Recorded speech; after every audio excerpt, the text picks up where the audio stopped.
اور سالی کے غیر ضروری تعلقات۔ میری بڑی بہن کے شوہر بیرون ملک میں ہیں، تقریباً 3-4 سال ہو گئے ہیں، ان کا کوئی بھی کام ہوتا ہے تو میرے شوہر سے کرواتی ہے، یعنی میری بڑی بہن کے شوہر، یعنی ان کی بہن ان کے شوہر سے جو بھی کام ہو گھرداری کا وہ کرواتی ہیں۔ کبھی خود بھی ان کے ساتھ چلی جاتی ہیں، پہلے میں نے کچھ نہیں کہا لیکن بعد میں مجھے کھٹکا ہوا تو میں نے اس سے منع کر دیا، لیکن اس کے باوجود یہ سلسلہ جاری رہا۔ کئی دفعہ میری شوہر سے لڑائی بھی ہوئی اس بارے میں، مگر وہ بولتے ہیں کہ ہمارا دل صاف ہے۔ اب میں بہت پریشان ہو گئی ہوں، مجھے کیا کرنا چاہیے؟ آپ نے غلطی کی ہے، کتنا بھی دل صاف ہو، سالی نامحرم ہے، بھابھی نامحرم ہے، ان کے ساتھ بے تکلف ہونا، ہا ہا ہو ہی گپیں لگانا، ان کے ساتھ شاپنگ کے لیے بازار میں جانا حرام ہے، ناجائز ہے، اسلام نے پابندی لگائی ہے۔ اس بحث میں اسلام آپ کو پڑھنے کی اجازت ہی نہیں دیتا کہ آپ کی نیت کیا ہے۔ یہ غیر مسلموں کے مسائل ہیں، وہ لوگ کیا کرتے ہیں، ایکچولی ہمارا دل صاف ہے اور ایکچولی کچھ نہیں ہوتا، یہ تو بھابھی تو بہن کی طرح ہوتی ہے اور سالی تو آدھی گھر والی ہوتی ہے وغیرہ وغیرہ۔ تو ان کا کلچر دیکھیں آپ کیا ہو چکا ہے، برباد ہو چکا ہے، گھروں میں کتنی بدکاریاں ہو رہی ہیں۔ تو اللہ تعالیٰ نے جب قرآن میں پابندی لگا دی کہ تمہاری بیوی تمہاری بیوی ہے، اس کی بہن سے، وہ بہن تم سے پردہ فرض ہے، تو آپ کیوں اس سے فری ہو رہے ہیں؟ تو جب آپ کے شوہر آپ کے سالی جو ہے نا اس سے بے تکلف ہو رہے تھے، آپ کو ان کو ڈرانا چاہیے تھا اللہ کے عذاب سے۔ مرد یہ گڑبڑ کر رہے ہوتے ہیں کہ ہمارا دل صاف ہے، آپ بولے بھائی آپ کا دل صاف ہے یا نہیں ہے؟ آپ کوئی فرشتے نہیں ہیں، آپ کی شادی مجھ سے ہوئی ہے، میری بہن سے نہیں ہوئی، اور اپنی بہن کو بھی سیدھا کر دیں کہ تم کیوں اس سے فری ہو، کہ میرے شوہر سے تم کیوں فری ہو رہی ہو؟ تو یہ بحث ہی غلط ہے کہ دل صاف ہے یا خراب ہے۔ اسلام نے بیسک پر ہی پابندی لگا دی ہے۔ تو بھابھی پر بھی لازم ہے کہ وہ دیور سے پردہ کرے۔ الحمدللہ میں نعمت کے طور پہ بیان کر رہا ہوں، شو مارنے کے لیے نہیں، میں اس لیے بیان کر رہا ہوں کہ لوگ کہتے ہیں کہ یہ آج کل ممکن ہی نہیں ہے جوائنٹ فیملی میں پردہ۔ تو ہم 4 بھائی ہم گھر میں اکٹھے رہتے تھے، ہمارے والد صاحب کا گھر تھا، 200 گز کا گھر تھا، کوئی یہ بھی نہیں کہ 1000 گز کا کوئی بنگلہ ہو، 200 گز کے گھر میں ہم 4 بھائی اور چاروں کی زوجات بھی رہتی تھی۔ اللہ کا شکر ہے ہم نے کبھی ہماری بھابھی ہمارے سامنے نہیں آ کے بیٹھی، ہم رہے ہیں کئی سال اکٹھے رہے ہیں، بھابھی ہم سے پردہ کرتی تھی، میری زوجہ میرے بھائیوں سے پردہ کرتی ہیں، حالانکہ ہم سب بھائی بے تکلف ہیں، لیکن ایسا الحمدللہ نہیں ہوتا تھا، اب بھی نہیں ہوتا کہ بیٹھے ہوئے اور جناب فری ہو رہے ہیں، بھابھی سامنے آ کے بیٹھ گئی اور گپے مار رہے ہیں۔ ہمیں تو حیرانگی ہوتی ہے یہ گھروں میں کیا ماحول چل رہا ہے، کیا بےہودگی والا ماحول ہے۔ تو بالکل غلط ہے، اس کو ٹھیک ہے، میں نہیں کہہ رہا کہ سارے غلط ہیں، کوئی بھابھی دیور سے بے تکلف ہو رہی ہے تو اس کی نیت خراب ہے، میں نیتوں پہ ڈاکے نہیں ڈال رہا، نہ میں شبہ کر رہا ہوں، لیکن اسلام نے ایک ضابطہ اصول بیان کر دیا ہے کہ نامحرم از نامحرم۔ آپ کی بہن ہے اس سے بے تکلف ہوں، اپنی خالہ سے پھپھی سے بے تکلف ہوں، اپنی بھانجی سے، بیٹی سے، سوتیلی بیٹی سے، یہ آپ کی بیٹیاں ہیں، پوتیاں، نواسیاں، یہ آپ کی اولادیں ہیں، اس کے علاوہ آپ کسی عورت سے فری نہیں ہو سکتے، ہاں ہاں ہو نہیں کر سکتے۔ ممکن ہے لوگ کہیں مفتی صاحب آپ بھی تو سما ٹی وی پہ فری ہو رہے تھے، وہ بہت لوگوں نے اعتراض کیا نا، تو میں جس سے جو میرا انٹرویو لے رہی تھی نا سما ٹیلی ویژن پہ، وہ میرے سامنے نہیں تھی اور مجھے نہیں پتا تھا انہوں نے دوپٹہ لیا ہوا کہ نہیں لیا ہوا، میرے سامنے ایک موٹی موٹی مونچھوں والا آدمی بیٹھا ہوا تھا، تو اس لیے اس کو یہ کہنا کہ سامنے بیٹھ کے کسی لڑکی سے فری ہو رہا ہوں، یہ الزام غلط ہے۔ تو بہرحال آپ کو چاہیے اب آپ اپنے شوہر کو پابندی لگا دیں، بولیں یہ چیزیں میں برداشت نہیں کروں گی، آپ جتنے بھی نیک ہیں آپ کو میری بہن سے فری ہونے کی اجازت نہیں، اور اپنی بہن کے بھی اسکرو تھوڑے ٹائٹ کریں، آپ اس کی شادی کروائیں تاکہ اپنے گھر میں جائے اور یہ فساد نہ بچائے۔ آپ کیا شادی شدہ یا کنواری ہوئی سالی سے اگر ریلیشن ہو جائے تو اس سے نکاح ٹوٹ جاتا ہے؟ دیکھو سالی سے ریلیشن حرام ہے، بہت بڑا جرم ہے، وجہ اس کی یہ کہ اس سے نکاح جب حرام اللہ نے کر دیا تو زنا تو اور زیادہ حرام ہے، لیکن اس سے نکاح نہیں ٹوٹتا۔ اگر کوئی خدا نخواستہ سالی سے کسی کا ریلیشن ہو جائے تو بیوی سے نکاح خراب نہیں ہو، بیوی سے نکاح جب خراب ہوتا ہے جب بیوی کی ماں سے یا بیوی کی پہلے شوہر سے کوئی بیٹی تھی اس سے اگر اللہ نہ کرے کوئی ریلیشن ہو جائے، یا بیوی کا ریلیشن ہو جائے شوہر کے باپ سے، یا شوہر کا کوئی پہلی بیوی سے بیٹا ہے اس سے، تو پھر میاں بیوی کا ریلیشن خراب ہو جاتا ہے۔ لیکن آج کل یہ بے پردگی کی وجہ سے یہ عذاب ہو رہا ہے، سالی پر لازم ہے کہ وہ اپنے بہنوئی سے پردہ کرے، وہ ملے گا۔ یہ نہیں ہوتا کہ کوئی بھی آئے اور ایک واقعہ سناؤں آپ کو بہت مزہ آئے گا، یہ نام سے جانے دیں کوئی حرج نہیں ہے۔ ایک بندہ آیا میرے پاس جب میں رابی پیرزادہ سے نہیں ملا تھا لاہور میں، رابی پیرزادہ نام ہے نا، رابعہ پیرزادہ، وہ جو ایکٹر تھیں پہلے پھر توبہ کر لی انہوں نے، دیندار بن گئی۔ لاہور میں میری ملاقات ہوئی، میں جب آیا تو عثمان نے مجھے بتایا کہ ایک بندہ ملنا چاہ رہا ہے آپ سے۔ اچھا بندے کے میرا شکل کا مذاق اڑانا مقصد نہیں ہے اس کا، لیکن بات ہی ایسی ہو گئی، بندہ بلیک اتنا کہ شاید اندھیرے میں نظر نہ آئے، وہ بات اس نے ایسی کی نا، اب دیکھو باریک نہ ایجوکیشن، کچھ بھی نہیں. اچھا اب کیا ہوا ہے کہ بھائی ہم سے تو اچھا ہی ہوگا، ہماری اعمال کے لحاظ سے ہم سے اچھا ہی ہوگا، میرا مذاق اڑانا مقصد ہوگا. وہ ملنا چاہ رہا ہے، میں ایک دفعہ مل لیا، پھر دوبارہ پر عثمان نے بتایا کہ میں نے کہا اس سے پوچھو اس کو کام کیا ہے، کیوں بار بار مل رہے ہیں؟ کہتے ہیں وہ یہ کہہ رہے کہ میں رابی پیرزادہ کے لیے میرا نکاح کا پیغام آپ کے میری وہاں شادی کر. میں نے کہا بھائی اس کو بولو مجھے نہیں پتا وہ میرڈ ہے ان میرڈ ہے، ہو سکتا ہے میرڈ ہو، مجھے تو اس کی تحقیق نہیں ہے. دوسری بات یہ کہ میرا اتنا ظرف نہیں ہے کہ میں آپ کا پیغام. میں نے کہا کوئی ڈیزائننگ آپس میں نے کہا آپ کو کھول کے دوبارہ جوڑنا پڑے گا، ریپیئرنگ سے آپ اس کے قابل نہیں بنو گے. ریپیئرنگ سے نہیں، ریپیئرنگ بھی ہوگی نا، آپ بیوٹی پارلر میں کتنی بھی ریپیئرنگ تیزاب سے نہا لو آپ. تو میں نے کہا بھائی آپ کو نا اس کو ان کو بتاؤ کھول کے دوبارہ جوڑنا پڑے گا. اور جو عام مشینیں ہوتی ہیں کھل کے جڑ جاتی ہیں، انسان ایک دفعہ کھل گیا نا جڑتا نہیں. ریپیئرنگ والا میں نے کہا حساب کتاب نہیں، تیزاب سے نہا لو شاید کچھ. تو میں نے کہا یار کچھ جوڑ کی بات کر رہے ہو یار، کچھ بیچارہ تھا بھی غریب. مقصد مذاق اڑانا نہیں ہے کسی کا. اور آپ کو کیا پتا میں کس کی بات کر رہا ہوں، غیبت بھی نہیں ہے، کسی کو کیا پتا. قصہ بھی اس وقت کا ہے جب میں وہاں ملاقات کر کے آیا تھا. تو اب وہ کہے کہ یار دیکھو رابی پیرزادہ میں اتنا تکبر ہے، میں بھی تو مسلمان ہوں، میں نے پیغام بھیجا.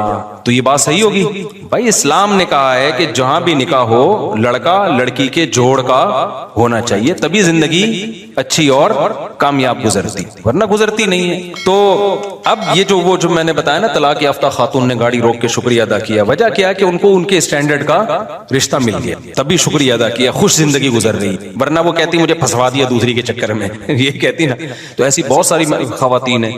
ایک دفعہ ایک مین یعنی بیچ روڈ پہ خاتون نے گاڑی روک کے شکریہ ادا کیا. ایک خاتون نے کہا میں اپنے شوہر کی تیسری بیوی ہوں، میرے بچے بھی میرے شوہر نے رکھ لیے اور مجھے زندگی مل گئی. یہ اتنا اس طرح کی سینکڑوں خواتین ہیں جو اب نکاح سے مایوس ہو چکی. ہماری سوسائٹی میں ان کو ٹھکانے لگانے کا، ان کو عزت کی زندگی دینے کا کوئی حل نہیں ہے. تو ہم اس لیے پاگل ہوئے ہم چیخ رہے ہیں اس پہ. ہمیں ضرورت نہیں ہے، مجھے کیا ضرورت ہے، میری تو 4 ہو گئی ہیں.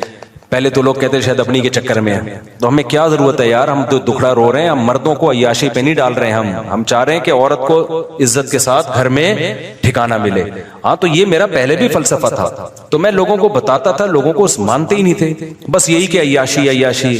پھر میں نے کہا ان لوگوں کو سمجھانے سے بات، میں نے کہا ہاں عیاشی کر رہا ہوں. پھر لوگ آتے تھے نا کیوں کر رہے ہو شادی مجھ سے، میں نے کہا عیاشی کا دل کریں. کیا مطلب آپ مولوی ہو عیاشی کر رہے ہو؟ میں نے کہا اپنے خرچے پہ کر رہا ہوں نا، بھیک مانگ آپ کے خرچے پہ کر رہا ہوں، میں کر رہا ہوں، میرے دل چاہ رہا ہے عیاشی کرنے کا. تو حرام عیاشی تھوڑی حلال ہے، تو آپ کا کیا مسئلہ ہے؟ تو جب یہ کہتا تھا نا پھر چپ ہو جاتے تھے.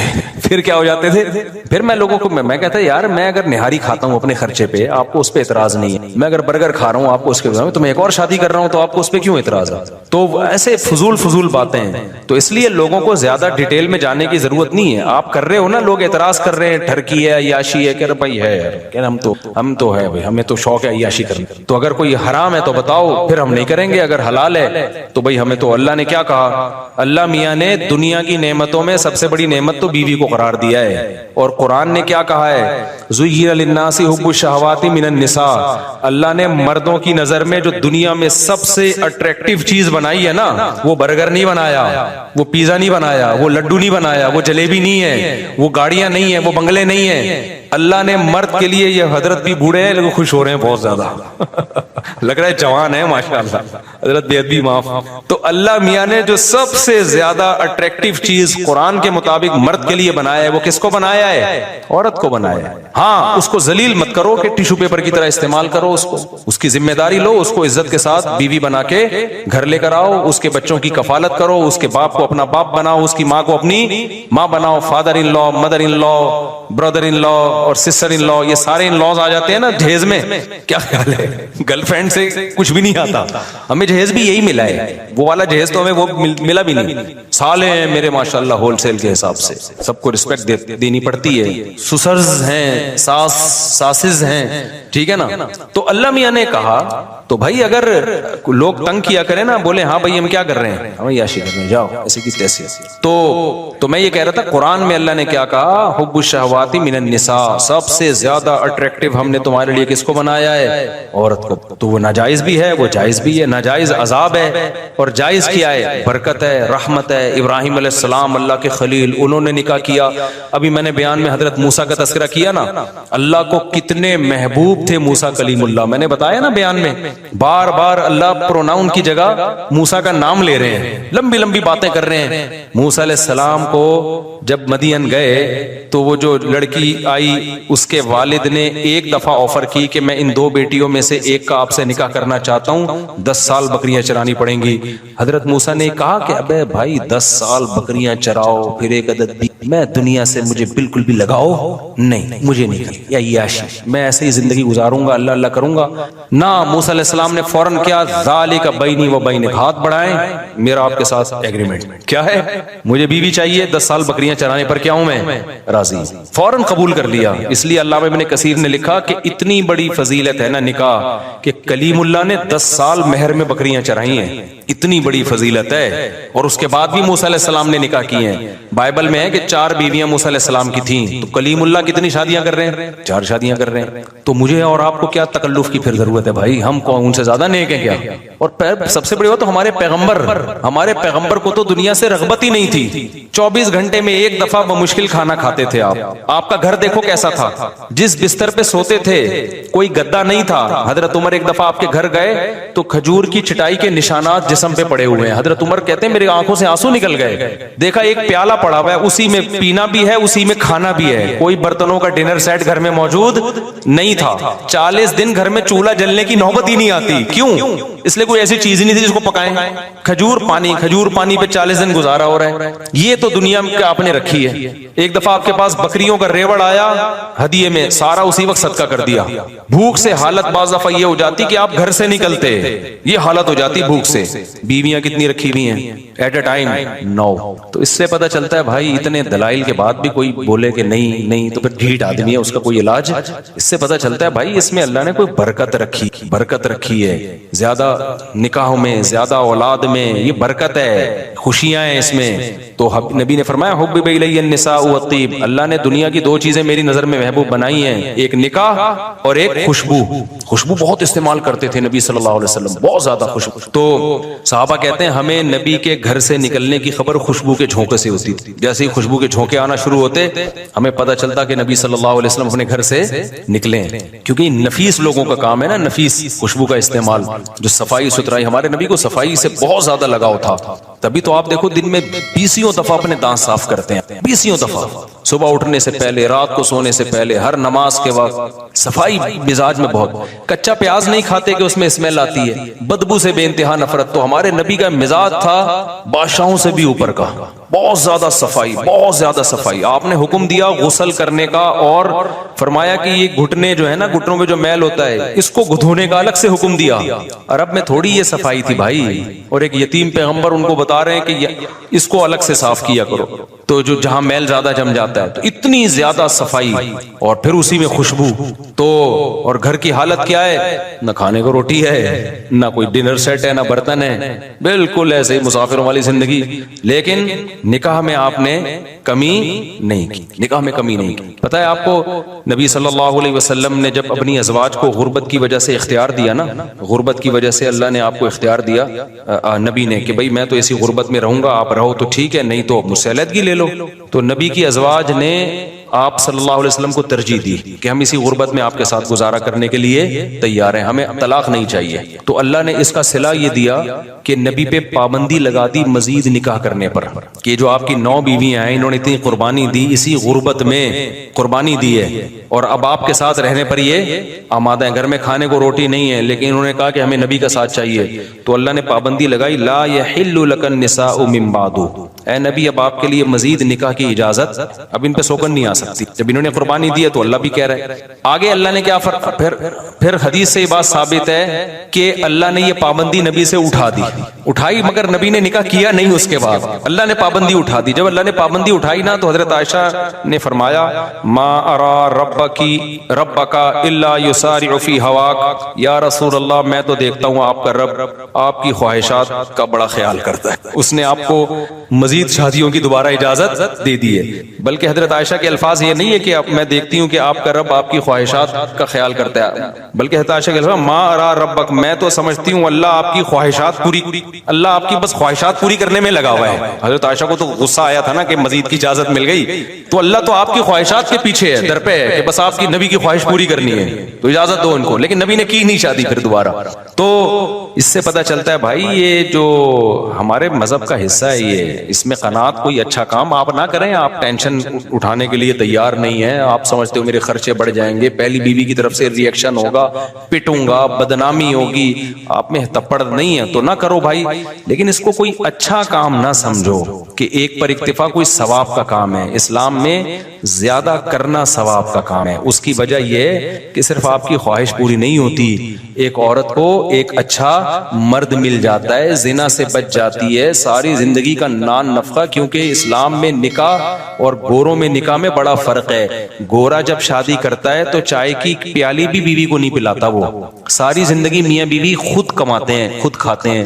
اسلام میں شادی کا مطلب کیا ہے کہ آپ نے عیاشی کی نیت تھی آپ کی, بھلے کر لی, اب ساری زندگی کی رسپانسبلٹی کس کی ہے, اب آپ کی. اس کو الگ گھر بھی دینا ہے, اس کا گیس بجلی کا بل بھی دینا ہے, اس کے بچوں کی ڈلیوری کا خرچہ, اس کے بچوں کی پڑھائی کا خرچہ, اس کے بچوں کی بیماریاں کا خرچہ, اور پھر اس کے ساس سسر, جب آپ کے ساس سسر اس کے والدین آئیں گے ان سے بنا کے رکھنی ہے, صلہ رحمی ہے, وہ ایک لمبی لسٹ ہے. تو یہ عیاشی دیکھنے میں عیاشی ہے, حقیقت میں عیاشی نہیں. سمجھتا ہے کہ نہیں؟ ابھی بھی ٹھیٹ بہت ہیں یار آپ لوگ, بہت ٹھیٹ لوگ, نہیں سمجھو. ایسے ہی چلتے. ہم دو ساتھی ڈیرہ اسماعیل خان سے ملاقات کے لیے آج نہیں مل سکتا, مجھے بہت ضروری کام سے اسپیڈ کے ساتھ جا. علماء میں کہتے ہیں کہ اچھے کاموں کی لسٹ بتا دیں جو ضرور. آج لسٹیں بہت آ رہی ہیں بھائی. اچھے کام میں کہ نماز پڑھو, فرض نماز پابندی سے, رمضان کے روزے ہیں, زکوٰۃ ہے, زندگی میں ایک بار حج ہے, یہ تو 4 ارکان ہیں اسلام کے. اس کے علاوہ اچھے کاموں میں کیا ہے, صدقہ خیرات کرتے رہا کرو. ہر آدمی کو چاہیے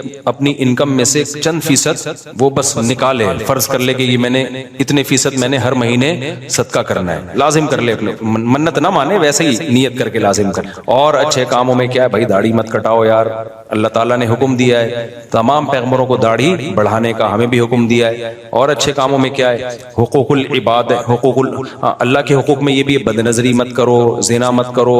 اللہ نے اس کے لیے الٹرنیٹ ہمیں کیا راستہ دیا ہے بھائی, نکاح کا راستہ دیا ہے. وہ کرتے نہیں ہو, ادھر جا کے پتہ نہیں کیا کیا کر رہے ہو. جو کرنے کا کام ہے وہی لوط علیہ السلام نے اپنی قوم کو سمجھایا کہ اللہ نے عورتوں کو پیدا کیا, ان سے نکاح کرو, تم لڑکوں کی طرف کیوں جاتے ہو. قوم نے کیا کہا, ہمیں عورتوں میں دلچسپی نہیں ہے. گناہ کر کر کے نا ان کی فیلنگ کیا ہو گئی تھی, چینج. جیسے کہتے ہیں نا جو آج کل جو ہومو سیکسولیٹی کو فروغ دے رہے, کہہ رہے ہیں بچے کی فیلنگ ہی نہیں ہے, تو بچے کی فیلنگ ہے اب نہیں ہے تو کسی نے بگاڑ دی ہے اس کی فیلنگ. بیمار ہے, اس کا علاج کراؤ. گورے تو کہتے ہیں نا LGBTQ, اتنی لمبی پوری ABCD اسی پہ ختم ہو جائے گی. فیلنگ ہی نہیں ہے ہی فیلنگ شی والی ہے شی فیلنگ کون سی والی ہیں, ہی والی ہیں. پیدا کیا ہوا تھا, فیلنگ کیا رکھے, پیدا انسان ہوا, فیلنگ کتوں والی ہیں, تو مان لو گے ہم کتا مان لیں گے ہم اس کو, ہم کہیں گے انسان ہے تو کتوں والی فیلنگ کیوں ہے, اس کا علاج کرا بھائی. گورا کہتا ہے علاج کرانے کی ضرورت نہیں ہے, فیلنگ پہ ڈیپینڈ کرتا ہے. اگر آپ ہی ہیں فیلنگ شی والی ہیں تو شی سمجھا جائے گا آپ کو, اگر آپ شی ہیں فیلنگ ہی والی ہیں تو ہی سمجھا جائے گا. میں کہتا ہوں اگر آپ انسان ہیں فیلنگ گدھے والی ہیں تو گدھا سمجھ لیں گے ہم اس کو. کیا ہو گیا بھائی, نہیں سمجھیں گے بھائی, خالی فیلنگ سے تھوڑی ہوتا ہے یار, تو فیلنگ خراب ہو گئی ہے اس کی. تبھی میں نے کہا تھا کہ جلدی شادی کر لیا کرو نا. دیکھو آئنسٹائن کا نظریہ اضافت ہے, پتہ ہے آپ کو, یہ بہت اہم بات ہے. آئنسٹائن سے میں نے بہت, ایک نیوٹن سے بہت کچھ سیکھے, آئنسٹائن سے بہت کچھ سیکھا. سائنسدان تو اس سے کچھ اور سیکھ رہے ہوتے ہیں, ہم کچھ اور نکال رہے ہوتے ہیں اس سے. آئنسٹائن کا ایک نظریہ اضافت ہے کہ اس کائنات میں کسی بھی حقیقت کو سمجھنا ہمارے لیے ممکن, اس کا میں اپنے الفاظ میں ایکسپلین کر رہا ہوں. یہ بہت اہم بات ہے, اچھی طرح کھوپڑی شریف میں بٹھا لو.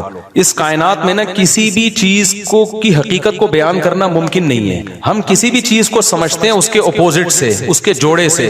یہ میں دیسی سٹائل میں سمجھا رہا ہوں, میں کوئی سائنسدان یا پروفیسر تو نہیں ہوں نا یونیورسٹی کا. مثال کے طور پر ہم جو کہتے ہیں یہ چیز گرم ہے, تو گرم کس کے مقابلے میں, ٹھنڈے کے مقابلے میں. یہ ٹھنڈی ہے تو کس کے مقابلے میں, گرم. ورنہ ٹھنڈ کو خود سے کوئی ایکسپلین کر سکتا ہے, ناممکن ہے. ہم کہتے ہیں یہ اس کا وزن 10 کلو ہے, تو یہ 10 kg ہم نے ایک یونٹ فرض کی ہوئی ہے کہ 1 kg اتنا ہوتا ہے.